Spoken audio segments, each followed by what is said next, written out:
Hey, welcome back to another video of how to use basics. In this video, we are going to learn how to remove Torn Wallet from your phone. To remove Torn Wallet application from your phone, you need to find the application first. Find the application and long press on it. Here, you can see Remove Application option at the bottom. Click on it. Then, click on Delete Application button.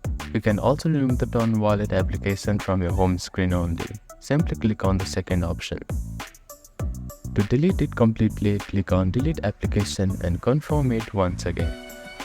Another method is delete from the settings. Now click on General tab. After that, you can see Storage option. Click on it and find Torn Wallet application here.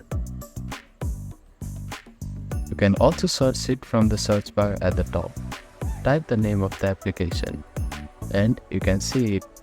Click on it and click on Delete Application button and again click on Delete app. After that, your application will be deleted.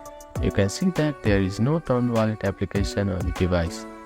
So that is how you can remove Torn Wallet application from your phone.